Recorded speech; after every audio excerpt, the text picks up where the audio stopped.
तब शानमिंग कहता है, तुम्हें अंदर किसने आने दिया? तब शाओशी शानमिंग के कॉलर को पकड़ लेता है और गुस्से में चिल्लाते हुए कहता है, तुमने मेरे भाई के साथ क्या किया? तब शानमिंग कहता है, तुम ये पूछने के काबिल नहीं हो। और ये कहकर वो उसे पंच मारता है, जिसकी वजह से शाओशी दर्द में चिल्लाता है और वो नीचे गिर जाता है। तब ये देखकर हांग बेड से उठ जाता है और चिल्लाते हुए कहता है, शाओशी, शाओशी क्या तुम ठीक हो? तब शाओशी खांसने लगता है और फिर कहता है, मैं ठीक हूँ। तब शाओशी को देखकर शैन मिंग अपने मन में कहता है, ये इतना नाटक क्यों कर रहा है? मैंने तो ज्यादा पावर का यूज भी नहीं किया, मैंने तो उसे धीरे से ही मारा था। तब हांग चिल्लाते हुए कहता है, शैन मिंग, वो तो बस एक इंसान है और वो तुम्हारा मंगेतर है, तुम उसे इतनी जोर से कैसे मार सकते हो? तब शैन मिंग कहता है, तुम मुझे उसकी वजह से डांट रहे हो।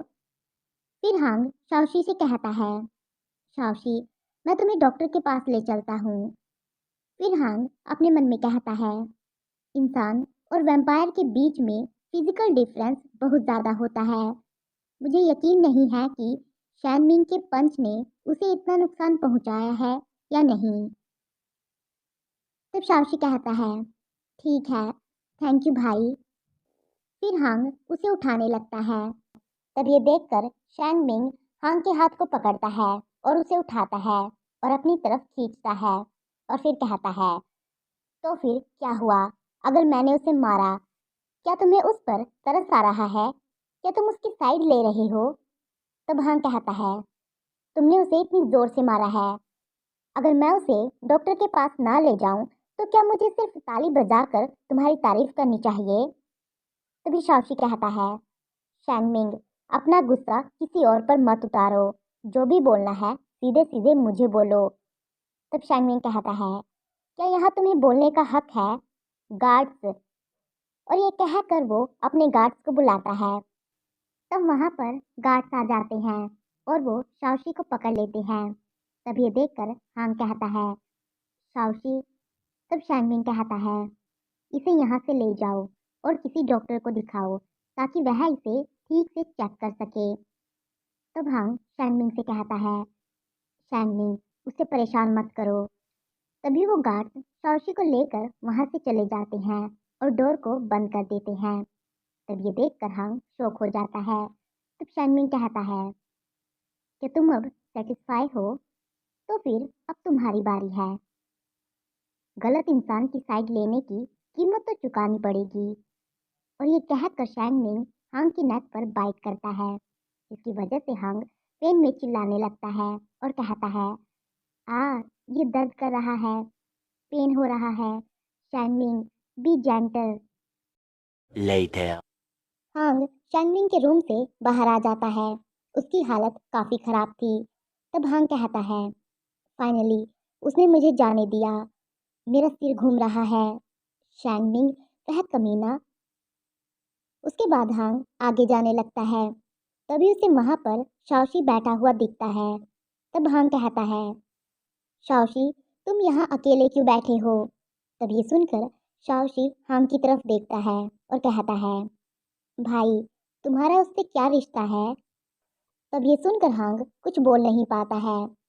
फिर वो अपने मन में कहता है, मैं उसका सीक्रेट लवर हूँ, क्या यह बात मैं जोर से कह सकता हूँ? फिर शाओशी हांग के हाथ को पकड़ता है और कहता है, तुम उसे पसंद करते हो?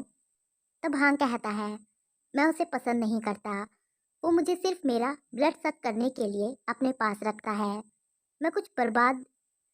वो इतना ही कहता है कि तभी शाओशी उसे बीच में ही काट देता है और चिल्लाते हुए कहता है, वह तुम्हारा खून चूसता है। फिर वो हांग की शर्ट को उसकी नेक पर से हटाता है और उसकी नेक को देखता है, जिसकी वजह से हांग फ्लिंच हो जाता है। तब शाओशी कहता है, क्या ये दर्द कर रहा है? तब हांग कहता है, यह ठीक है, अब यह दर्द नहीं करता है।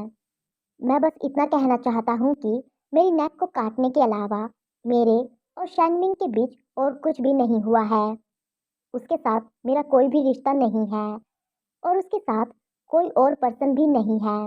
तुम गलत मत समझना। फिर हांग अपने मन में कहता है, जहाँ तक ओरिजिनल होस्ट और शाइनमिंग का सवाल है तो उनके बारे में मुझे नहीं पता। तब शाओशी हांग को हक कर लेता है और फिर धीरे से कहता है, किसे फर्क पड़ता है कि उसके पास कोई और पर्सन है या नहीं, मुझे तो सिर्फ तुम्हारी परवाह है। तब हांग कहता है, क्या कहा तुमने? मुझे क्लियरली सुनाई नहीं दिया। तब शाओशी स्माइल करता है और फिर कहता है, मैंने कहा भाई, मैं तुम्हें गलत नहीं समझूंगा। मैं जानता हूँ कि इसमें तुम्हारी कोई भी गलती नहीं है। तब हांग कहता है, तुम्हारी चोट कैसी है? बैठो और मुझे देखने दो। फिर वो दोनों वहां पर बैठ जाते हैं। तब शाओशी अपनी शर्ट को उठाता है और उसे अपनी चोट दिखाता है और फिर कहता है, बहुत दर्द हो रहा है भाई, क्या तुम इसे मेरे लिए रब कर सकते हो? तब हांग उसकी चोट को टच करता है, जिसकी वजह से शाओशी के माउथ से दर्द भरी आह निकल जाती है। तब ये देखकर हांग कहता है, क्या ये दर्द कर रहा है? तब शाओशी कहता है, बस थोड़ा सा। तब हांग अपने हाथ को पीछे कर लेता है और कहता है, तो फिर मैं इसे कभी नहीं छूऊंगा। तब शाओशी हांग के हाथ को पकड़ता है और कहता है, नहीं भाई, मुझे अच्छा लगता है जब तुम मुझे छूते हो, मुझे और टच करो भाई। तब ये सुनकर हांग का फेस रेड हो जाता है। तब शाओशी अपने सिर को हांग के शोल्डर पर रखता है और स्माइल करता है। तब हांग कहता है, क्या बहुत दर्द हो रहा है? शायद तुम्हें डॉक्टर को दिखाना चाहिए। तब शाओशी कहता है, मुझे डॉक्टर नहीं चाहिए, मुझे तुम चाहिए भाई। तब हांग अपने मन में कहता है, तुम हमेशा की तरह ही मुझसे चिपके रहते हो, जैसे एक छोटी सी धारा की तरह जो हमेशा मेरे साथ बहती रहती हो। फिर वो शाओशी से कहता है, ठीक है, मैं थोड़ा और रब कर देता हूँ जिससे तुम्हें आराम मिले। तब शाओशी कहता है, भाई, हमें इतने करीब हुए कितना टाइम हो गया? जब से मैं बड़ा हुआ हूँ तुमने मुझसे प्यार करना छोड़ दिया और किसी और से प्यार करने लगे। तब हांग कहता है, यह सच नहीं है। तब शाओशी कहता है, तो फिर क्या तुम मुझे पसंद करते हो?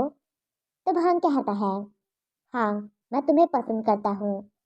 तब ये सुनकर शाओशी खुश हो जाता है और वो हांग को हक कर लेता है, जिसकी वजह से वो उसके ऊपर आ जाता है और फिर कहता है, मैं भी तुम्हें बहुत पसंद करता हूँ भाई, मैं तुम्हें सच में बहुत पसंद करता हूँ। तब हांग हंसते हुए कहता है, इससे मुझे गुदगुदी हो रही है, बस करो, उठो। फिर वो हांग से थोड़ा दूर हो जाता है और कहता है, जबकि शैनमिंग को ब्लड बैग चाहिए, मैं तुम्हारी जगह किसी और को भेज दूंगा। चलो भाई, तुम्हें वहां से आज़ाद कराते हैं, ठीक है? तब हांग अपने मन में कहता है, मेरा अभी भी शैनमिंग के साथ एक मिशन है, मैं नहीं जा सकता। फिर वो शाओशी से कहता है, इसकी कोई ज़रूरत नहीं है, हम में से कोई भी उसे हरा नहीं सकता, चीज़ों को और ज़्यादा कॉम्प्लिकेटेड मत बनाओ। तब शाओशी कहता है, वैम्पायर्स पूरी तरह से पावरफुल नहीं होते, वैम्पायर्स की भी कमजोरियां होती हैं, उन्हें सिल्वर से डर लगता है। अगर सही टाइम चुना जाए तो हमारे पास भी मौका है। तब ये सुनकर हांग अपने मन में कहता है, तुम में हिम्मत है बच्चे। फिर वो शाओशी को रोकता है और कहता है, डैड के प्लान का क्या हुआ, तुम उसे छोड़ रहे हो? तब शाओशी कहता है, वैसे भी डैड ने कभी भी हमारी परवाह नहीं की। तब हांग कहता है, नहीं, हम लापरवाही से काम नहीं कर सकते, शैनमिंग अकेला वैम्पायर नहीं है, अचानक से उठाया हुआ कोई भी कदम हम सबको खतरे में डाल सकता है। तब ये सुनकर पहले तो शाओशी कुछ भी नहीं कहता है, फिर वो सोचता है और फिर बाद में कहता है, भाई, सही कह रहे हैं। तब हांग कहता है, हाँ। फिर शाओशी धीरे से फुसफुसाते हुए कहता है, तो फिर चलो हम सबको ही मार डालते हैं। शाओशी ने ये सब धीरे से कहा था, इसलिए हांग को ये सुनाई नहीं दिया। Later. शाओशी और हांग के डैड उन सबको एक जगह पर लेकर जाते हैं। तब उसका डैड कहता है, प्रिंस शैनमिंग, यह मेरी ओर से आपके लिए एक गिफ्ट है, वैम्पायर के लिए एक ब्लड का वेयरहाउस। और ये कहकर वो वहाँ का डोर ओपन करता है। तब ये सब सुनकर हांग अपने मन में कहता है, गोदाम, मुझे लगता था कि वैम्पायर सिर्फ इंसानी खून पीते हैं। क्या कोई और भी तरीका है जिससे वो अपनी भूख मिटा सकते हैं, जो मुझे नहीं पता? तब उसका डैड शैनमिंग को कुछ इंसानों को दिखाता है और कहता है, प्रिंस शैनमिंग, प्लीज देखिए। तब ये सब देखकर हांग शौक हो जाता है और अपने मन में कहता है, ये सब तो इंसान है। तब उसका डैड कहता है, इस अंडरग्राउंड सिटी में लगभग 1,000 लोग रहते हैं। यह शाही राजधानी जितना बड़ा है और यहाँ कभी सूरज की रोशनी नहीं पड़ती। आप और आपके लोग कभी भी यहाँ आ सकते हैं। तब ये सब देखकर हांग को गुस्सा आ जाता है और वो अपने मन में कहता है, तुम पागल आदमी, तुम अपने ही बेटे का इस्तेमाल करते हो, अपने ही लोगों की बलि देते हो। यहाँ असली राक्षस कौन है? तब शैनमिंग कहता है, ये गंदा है, ये लोग हेल्दी नहीं दिखते हैं, क्या इनका खून पौष्टिक हो सकता है? तब उसका डैड कहता है, यह जगह पहले झुग्गी बस्ती हुआ करती थी, इसलिए यहाँ अभी भी कई मूल निवासी रहते हैं। लेकिन आप चिंता मत करें योर हाइनेस, मैं उन्हें तुरंत हेल्दी करने का कोई रास्ता ढूंढ लूंगा। तब शैनमिंग के लोग उन इंसानों को देखकर खुश हो जाते हैं। उनमें से एक वैम्पायर कहता है, बॉस, हम इतने ज़्यादा पीकी नहीं हैं, हम इनसे काम चला लेंगे। तब दूसरा वैम्पायर कहता है, इतने सारे इंसान हैं कि तभी अच्छी खुशबू आ रही है। बॉस, क्या अब हम खाना खा सकते हैं? तब शैनमिंग कहता है, जाओ खा लो। तब ये सुनकर उनके आदमी उन इंसानों को पकड़ने लगते हैं और उनका ब्लड लेने लगते हैं। तब हांग का डैड कहता है, क्या आप इस गिफ्ट से सेटिस्फाई हैं योर हाइनेस? तब शांगमिंग कहता है, यह ठीक है। तब ये सब देखकर हांग को बहुत गुस्सा आ रहा था। तब हांग अपने मन में कहता है, यह बहुत ही क्रूर है, मुझे इसे रोकना होगा। और ये कहकर वो आगे बढ़ने लगता है। लेकिन तभी शाओशी उसके हाथ को पकड़ लेता है और उसे रोक देता है और फिर कहता है, भाई, मैं जानता हूँ कि तुम गुस्से में हो, मैं भी हूँ, लेकिन हम अभी डैड या शैनमिंग की बात नहीं टाल सकते, हम उनसे नहीं लड़ सकते हैं। तब हांग कहता है, मैं जानता हूँ कि तुम्हारी बात सही है, लेकिन हम भी इंसान हैं, वे हमारे ही लोग हैं, मैं बस खड़ा होकर नहीं देख सकता। तभी एक वैम्पायर एक औरत के बालों को पकड़ता है और कहता है, सच में उसमें से 2 इंसान यहाँ छिपे हुए हैं। तब वो औरत अपनी बेटी से कहती है, जल्दी करो और छुप जाओ। तब वो बच्ची कहती है, मॉम, मॉम। वही हांग ये सब देख लेता है। तब वो छोटी बच्ची पत्थर को उठाती है और उसे हांग को मारती है और फिर कहती है, ये सब तुम्हारी गलती है, इन मॉन्स्टर को तुम यहाँ लाए हो। तब शाओशी कहता है, तुम बदमाश बच्ची, मेरे भाई को पत्थर मारने की तुम्हारी हिम्मत कैसे हुई? तभी हांग उस बच्ची को पकड़ लेता है और उसके मुंह को बंद कर देता है और फिर शाओशी से कहता है, मैं ठीक हूँ, तुम घबराओ मत। तभी शैनमिंग कहता है, मॉन्स्टर। तब ये सुनकर वो बच्ची डर जाती है। तब हांग कहता है, उसका ऐसा मतलब नहीं था, प्लीज उस पर दया करो, वह बस एक छोटी सी बच्ची है। तब शैनमिंग कहता है, इंसान को भीख मांगने का कोई हक नहीं है। तब ये सुनकर हांग खुद से ही कहता है, मैं लगभग भूल ही गया था कि फूड चेन में सिर्फ एक लेवल का फर्क भी बहुत बड़ा अंतर होता है। इंसान मवेशियों और भेड़ों का शिकार करते हैं, वैम्पायर्स इंसानों का शिकार करते हैं। वैम्पायर्स के लिए हम सब सिर्फ खाना है। शिकारी को इस बात से कोई फर्क नहीं पड़ता है कि उसका शिकार रहम की भीख मांग रहा है या नहीं।